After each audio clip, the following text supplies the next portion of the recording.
কিন্তু শুনা পিতা, তোমাৰ এই অহংকাৰৰ বাবে কেৱল ময়েই নহয়, তোমাৰ সকলো আপোনে এদিন তোমাক এৰি থৈ গুচি যাব মৃত্যু মুখলৈ। আৰু পিতা, সেইদিনলৈ আৰু বেছি দিন নাই। সেয়ে পুনৰবাৰ কৰিছো অনুৰোধ, দৰ্প তুমি কৰা পৰিত্যাগ। মই আহিলো পিতা, মই আহিলো পিতা, মই আহিলো।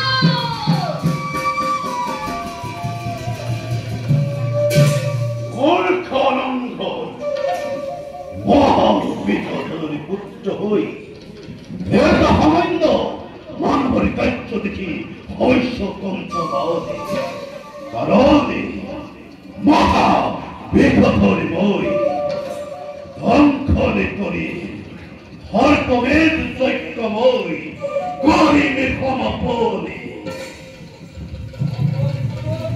সকল কোন তোমার এভাবে তো প্রবেশ করিলাই ভাগ্য অনিবল যুগ আর মনে অনুসরণ অধর্মর সঙ্গে আমি তোমার পথ প্রদক্ষণ করি আর অধর্ম যার ভিতরে কোনো ক্ষতি নাই পরিচয় ক্ষতি আর অধর্মই পথ প্রদর্শন করে এই তথ্য নকরিব অন্যথা ভয়াবহ ভয়াবহ অতি ভয়াবহ পরিণাম খোলা করিব নকরিব তথ্য রাজনীতির দাম্ভিক বসনে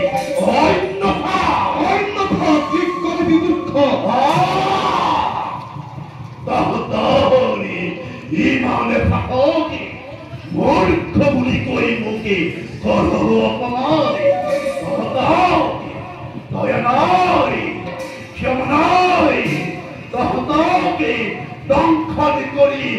অথামে সমরি নগরে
জগতে কই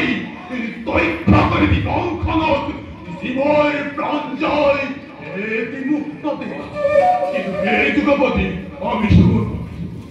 এটি আমার জীবিত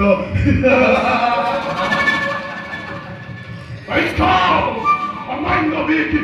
হরিরত নয় মহা বিখদর বলি বড় অহংকার অধর্ম যুগপতি আহিছিল তথ্যকর কাছে অর্পণের যজ্ঞ করা নাগক রক্ষণ করার একটি উপায় বিবর কিন্তু অহংকার মত হয় তথ্যকে করিলে আমাকে বিজ্ঞান অপমান অতথ্য এই অপমানময় লম্পতি হত অধর্ম আমাদের জগৎ প্রসার করা মুহূর্তকে অভাবিকতর পরাজয় বার্তা তথ্যকর আতঙ্কতে জীবনগত জীবন মন শঙ্কা করা নিবারণ করো এই যুগপতি ধরিছু সরদী পরাজয় মই করিছু শিকারী তথাপি এরে কাক্ষ ন করিবা কদাপি তোমালোকে মই কথা দিব তোমালোকে মুখে যেই করা তাকেই সেই তথ্যকে নদীরে করিম পালন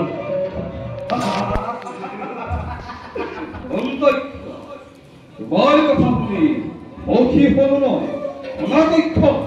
শীঘ্রেই রাজা জন্মে জয় হরপমের যজ্ঞ গরিব আরম্ভ এই হরপমের যজ্ঞর প্রভাবর করা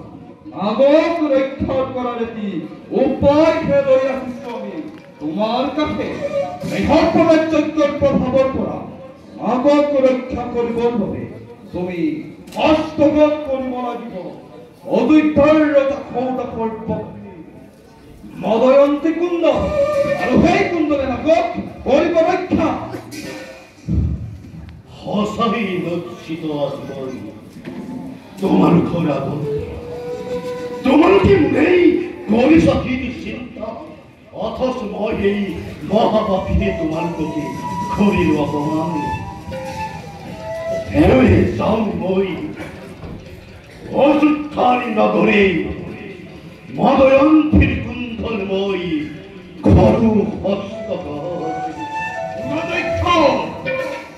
মদয়ন্তীর কুণ্ডল হস্তগত রাতিমান নহই কহল মহামুনি উত্তমকৈ নিষ্কৰু গৌতমক দক্ষিণ দিবৰ বাবে সেই কুণ্ডল ৰাণীৰ পদক কৰিছিল হস্তগত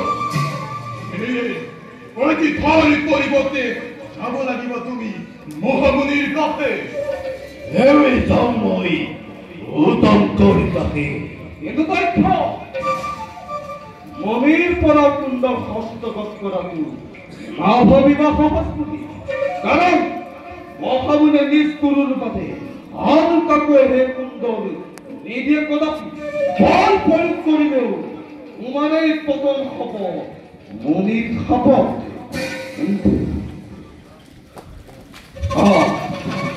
তুমি উত্তঙ্কর মুনির ওই উপস্থিত মদয়ন্তী কুণ্ডল তুমি কর হস্তগত মদয়ন্তী কুণ্ডল তুমি কর হস্তগত অতি উত্তম যুগপতি তেন্তে মই গৌতম রূপ ধারণ করি যাও মই উত্তম করে গাহে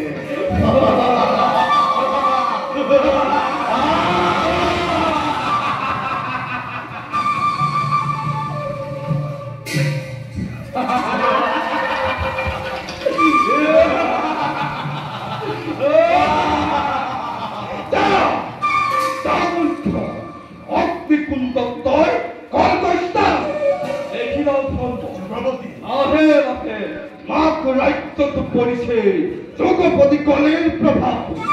এবং নেস্তে কর্তব্যকে হওয়া যুগপতি